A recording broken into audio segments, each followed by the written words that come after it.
जय हिंद साथियों, नमस्कार। ट्रिपल सी की इस क्लास में आज हम आपके लिए मोस्ट इंपॉर्टेंट क्वेश्चन डिस्कस करेंगे जो प्रेजेंट टाइम पर ट्रिपल सी एग्जाम में काफ़ी ज़्यादा पूछे जा रहे हैं। सबसे पहले आज जिनका भी ट्रिपल सी का एग्जाम है उन्हें अभय एक्सेल कंप्यूटर की तरफ से बहुत बहुत शुभकामनाएं। All the best, best of luck. आप सभी का एग्जाम बहुत अच्छा हो और सभी लोग एस ग्रेड से ट्रिपल सी का एग्जाम टॉप करिए। दोस्तों, अगर आपके पास समय है तो ट्रिपल सी एग्जाम से पहले अभय एक्सेल कंप्यूटर की ट्रिपल सी की महामैराथन क्लास को आप जरूर देख लीजिएगा, जिस पर प्रेजेंट टाइम पर 1.4 मिलियन व्यूज हो चुके हैं और लगातार आप सभी के एग्जाम में आपको सफल बनाने में वो वीडियो सफल रहा है। तो उसे आप जरूर देखिएगा। प्रेजेंट टाइम में एग्जाम में उससे काफी ज्यादा क्वेश्चन पूछे आ रहे हैं और जिन्हें भी पीडीएफ की आवश्यकता है, वीडियो के नीचे 2000 क्वेश्चन की पीडीएफ की लिंक दी गई है, वहां से आप पीडीएफ को डाउनलोड कर सकते हैं और अपनी तैयारी को बेहतर बना सकते हैं। एग्जाम को ध्यानपूर्वक आपको देना है, क्वेश्चन को ध्यान से पढ़ना है, समझना है, उसके बाद ही आपको आंसर देना है। पर्याप्त समय आपके पास रहता है, इसीलिए जल्दबाजी आपको नहीं करनी है। तो टाइम वेस्ट ना करते हुए चलिए शुरू करते हैं आज की ये क्लास, क्योंकि सीधी बात नो बकवास, यही है अभय एक्सेल की class. Let's begin in this topic.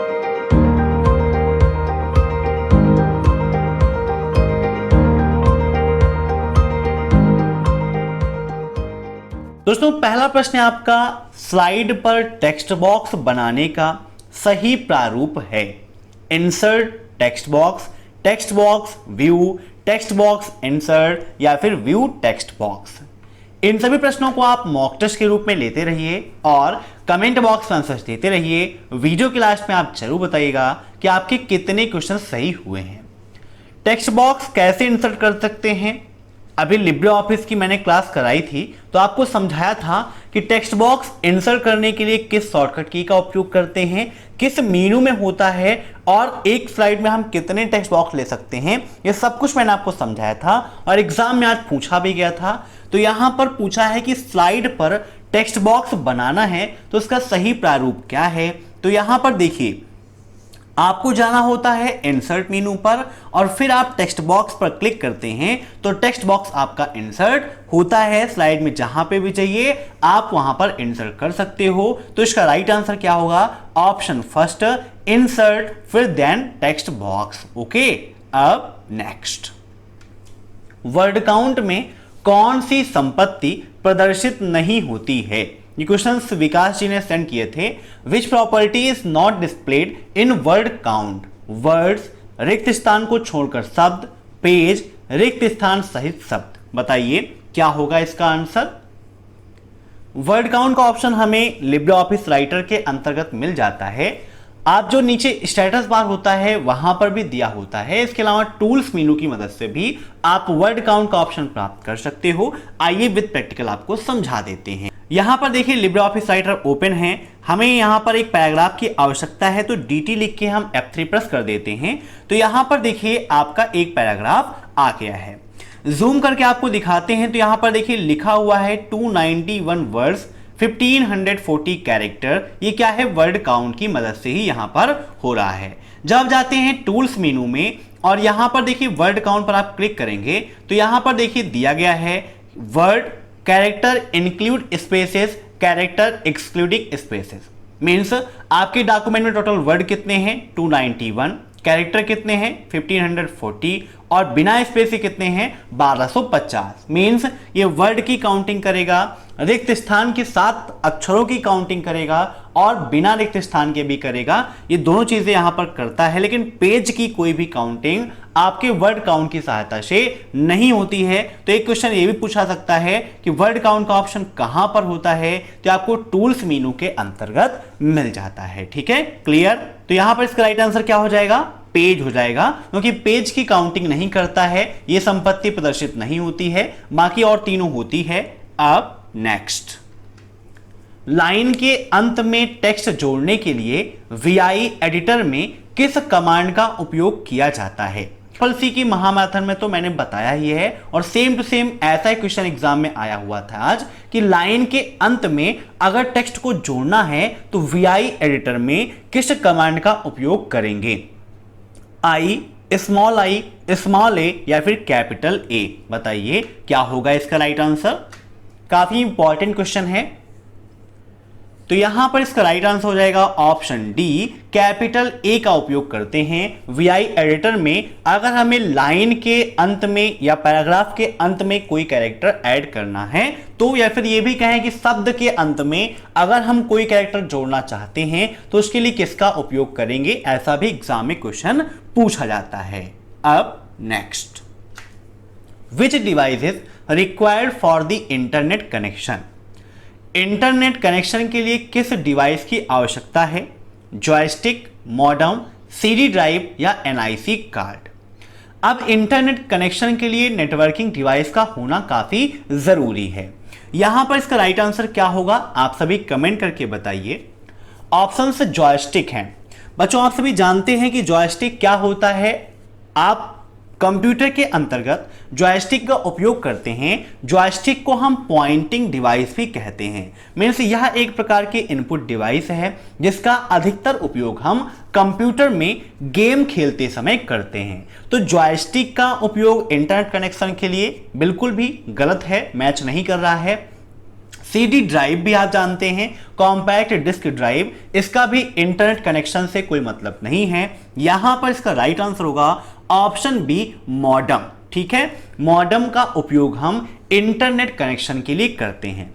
यहां पर एनआईसी कार्ड दिया गया है। एनआईसी का फुल फॉर्म भी ट्रिपल सी एग्जाम में पूछ लेता है, तो इसका फुल फॉर्म होता है नेटवर्क इंटरफेस कार्ड। क्या होता है, नेटवर्क इंटरफेस कार्ड होता है। ये सिग्नल को कन्वर्ट करने का काम करता है, जैसे कि हाई लेवल का सिग्नल है तो उसे लो लेवल में कन्वर्ट करने का काम भी करता है। एनआईसी कार्ड को आप ईथरनेट कार्ड, लैन कार्ड के नाम से या नेटवर्क एडॉप्टर कार्ड के नाम से भी जानते हैं। तो यहां पर पूछा गया था कि कौन सी डिवाइस इंटरनेट कनेक्शन के लिए जरूरी है, तो मॉडेम होगा। मॉडेम से ट्रिपल सी एग्जाम में कई सारे क्वेश्चंस पूछे जाते हैं, जैसे कि मॉडेम कैसी डिवाइस है। तो प्रीवियस क्लास में मैंने आपको समझाया था कि मॉडेम कैसी डिवाइस है, यह एक इनपुट और आउटपुट डिवाइस है। मींस शॉर्टकट में इसे हम कहते हैं आईओ। क्या बोलते हैं, आईओ डिवाइस बोलते हैं। ठीक है, आईओ का मतलब इनपुट आउटपुट होता है। ट्रिपल सी में फुल फॉर्म भी पूछ लेता है आईओ का, तो इनपुट आउटपुट होता है। मॉडेम का काम क्या है, यह एनालॉग सिग्नल को डिजिटल सिग्नल में और डिजिटल सिग्नल को एनालॉग सिग्नल में कन्वर्ट करने का काम करती है। साथ ही साथ टेलीफोन लाइनों पर भी मॉडेम का उपयोग किया जाता है। तो क्वेश्चन आपके एग्जाम में पूछा जाता है कि टेलीफोन लाइन में संचार के लिए किसका उपयोग करते हैं, तो मॉडेम का उपयोग करते हैं। जब भी आप क्लासेस को अटेंड करें, साथ में एक नोटबुक और पेन जरूर रखें, तभी आपको हर चीज क्लियर रूप से समझ में आएगी और आप अपनी तैयारी को बेहतर बना सकते हो। अब next, GNU stand for. JNU तो बहुत सुना है, यहां पर पूछा है GNU का फुल फॉर्म क्या है। ऑप्शन है GNU not Unix, Greek needed Unix, journal Unix या जर्नल नोबेल यूनिक्स। ऑप्शन से ये प्रतीत हो जाता है कि यूनिक्स से संबंधित तो है, कुछ ना कुछ है जो यूनिक्स से मिलता जुलता है। तो यहां पर GNU का फुल फॉर्म क्या होगा, कमेंट करके आप सभी बताइए।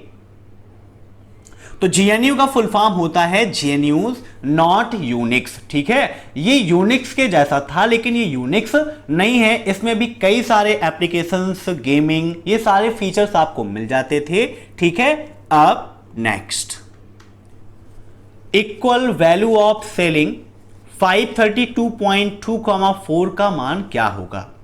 मीन्स लिब्रे ऑफिस कैल्क में अगर हम इक्वल सेलिंग 532.2,4 करेंगे तो इसका रिजल्ट हमें एग्जीक्यूट होके क्या मिलेगा, 532, 536, 540 या फिर एरर। बताइए क्या होगा इसका राइट आंसर।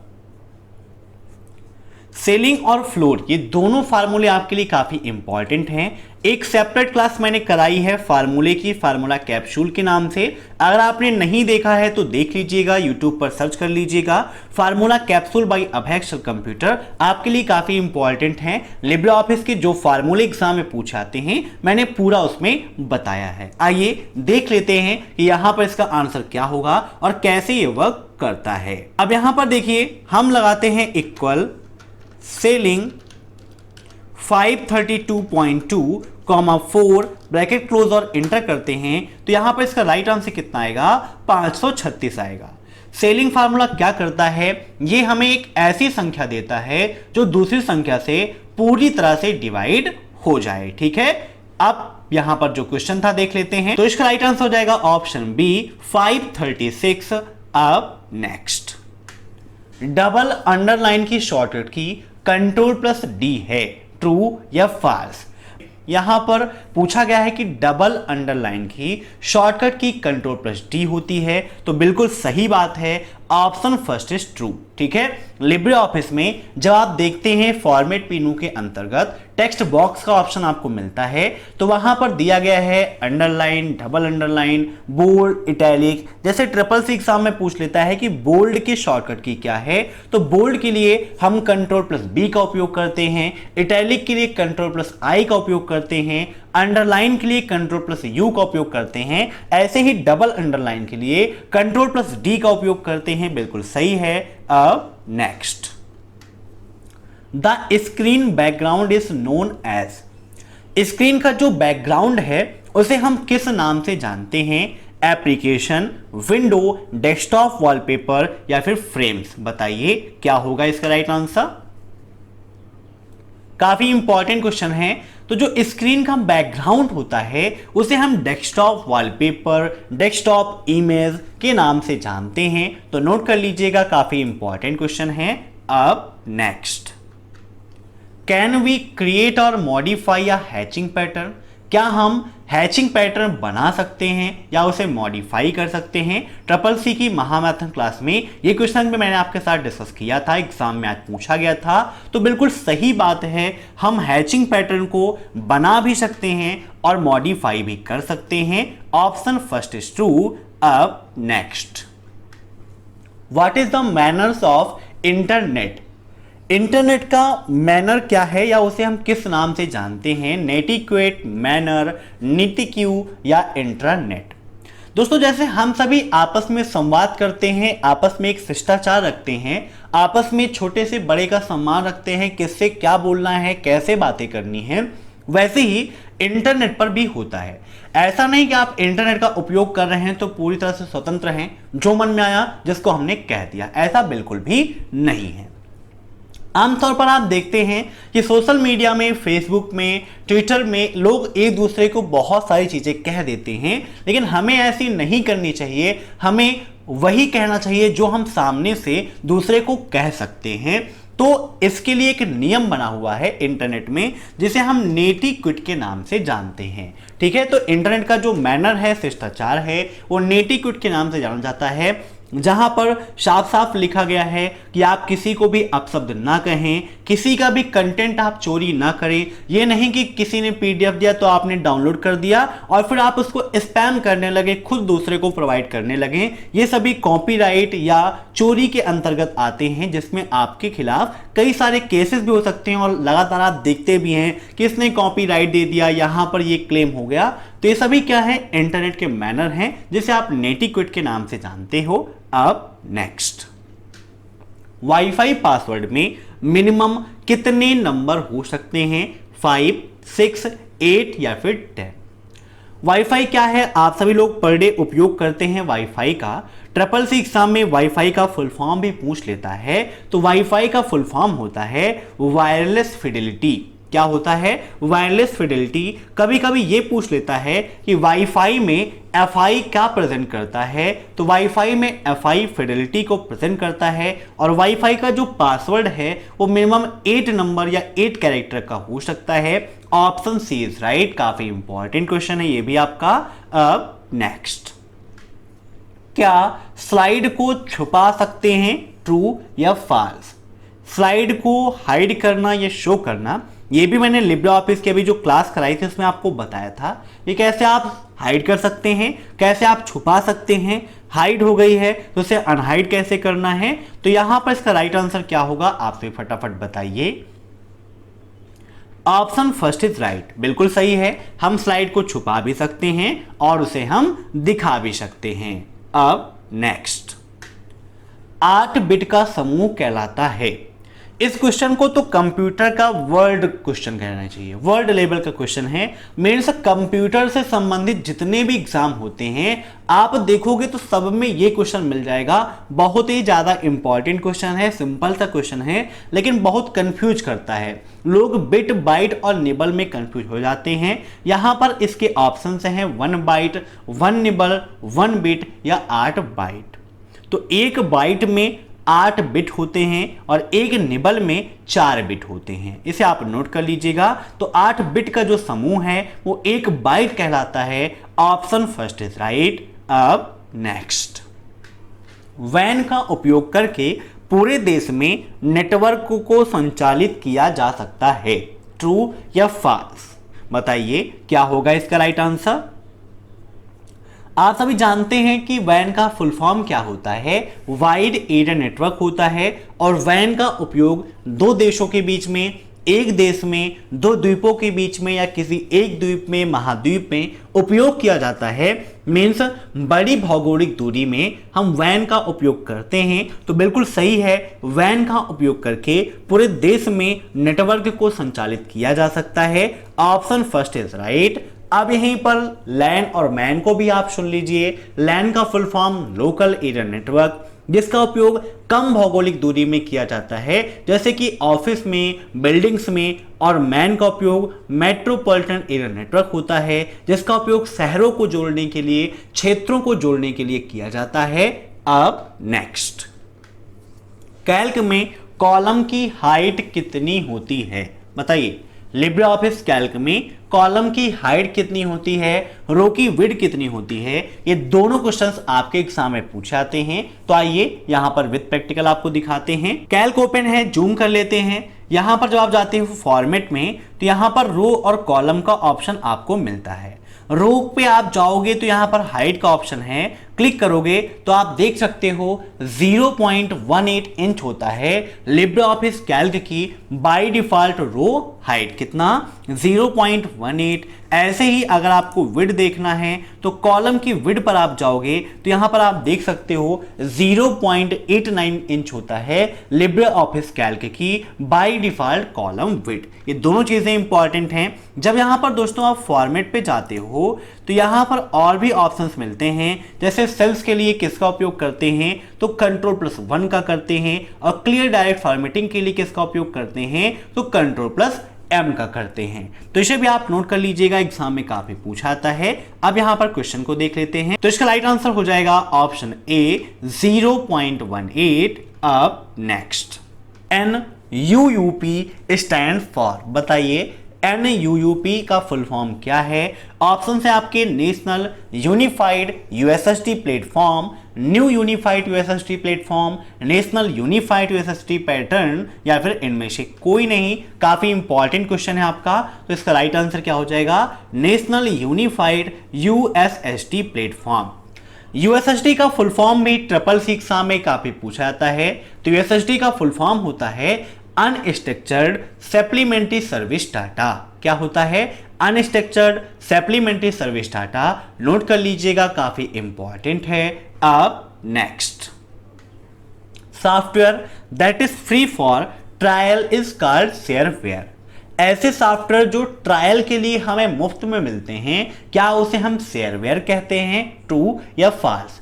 बहुत सारी चीजें हैं जो आप पहले ट्राई करते हो कि ये सही है या फिर नहीं, उसके बाद आप उसका उपयोग करते हो या फिर उसे परचेज करते हो। जैसे कि अगर आप कपड़े भी खरीदने जाते हो तो वहां पर आप क्या है, उसे चेक कर देते हैं कि आपके लिए वो कंफर्टेबल है या फिर नहीं है, या उसे आप पहनने के बाद कैसे लगेंगे, तो आप ट्रायल करते हैं। वहां पर ट्रायल रूम आपको अवेलेबल मिल जाता है। वैसे ही कंप्यूटर के अंदर बहुत सारे सॉफ्टवेयर होते हैं। ऐसे बहुत सारे सॉफ्टवेयर हैं जो कंपनी हमें ट्रायल के रूप में प्रोवाइड करती है कि भाई आप ट्रायल कर सकते हैं, हमारे जो फीचर्स हैं उनका आप उपयोग करके देख सकते हैं। अगर आपको बेहतर लगता है फिर आप हमारे सॉफ्टवेयर का उपयोग करिए।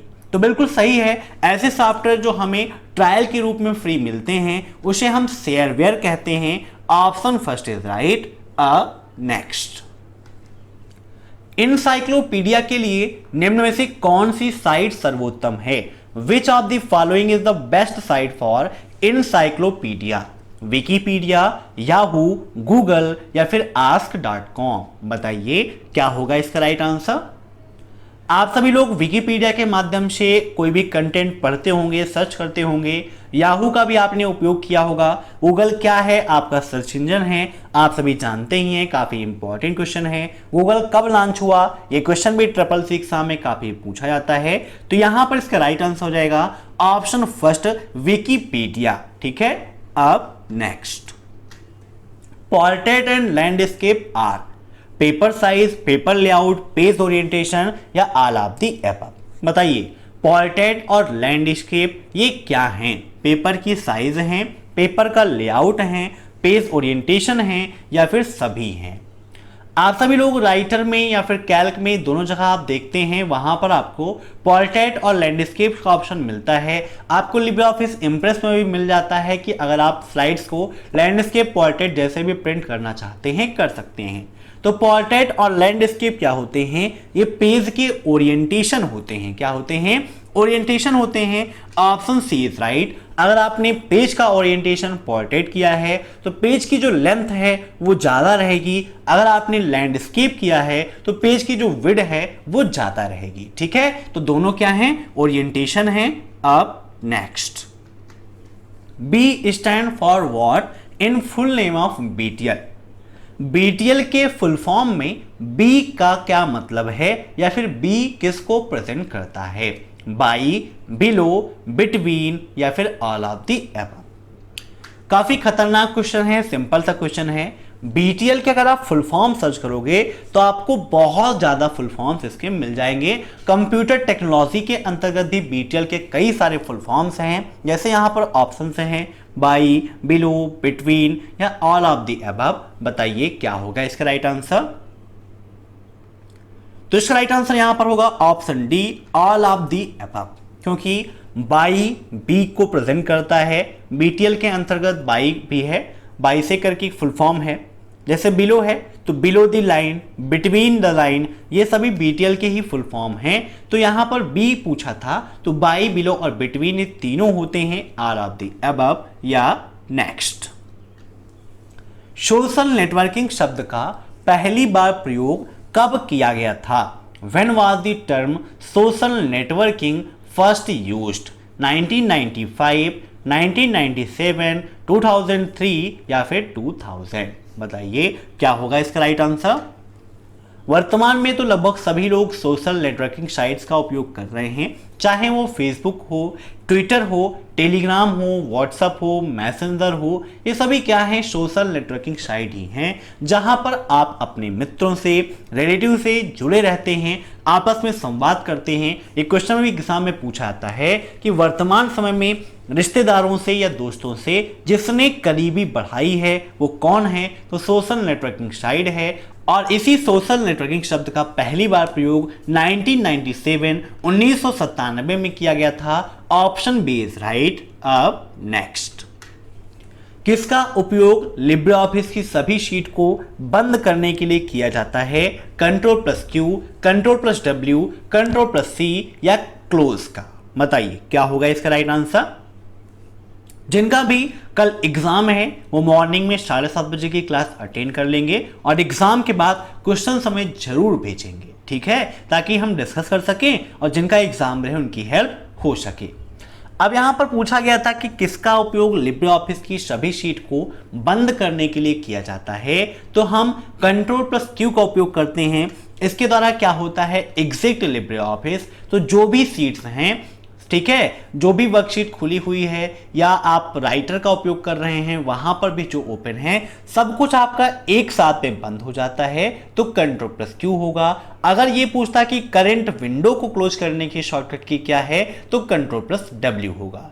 Ctrl+W के माध्यम से जो भी करंट में विंडो ओपन है उसे आप क्लोज कर सकते हैं, क्लोज विंडो होता है। और Ctrl+Q एग्जिट लिब्रे ऑफिस होता है। तो आज की क्लास में इतने ही क्वेश्चंस। अगर ये क्लास पसंद आई हो तो लाइक कर दीजिएगा, शेयर कर दीजिएगा, कमेंट कर दीजिएगा और चैनल पर नए हैं तो चैनल से जुड़ने के लिए सब्सक्राइब कर दीजिएगा, क्योंकि ये परिवार आपका है तो इसको सजाना और संवारना भी आपकी ही जिम्मेदारी है। Thanks for watching my video. फिर मिलते हैं नेक्स्ट क्लास में नए क्वेश्चंस के साथ। तब तक के लिए बाय बाय।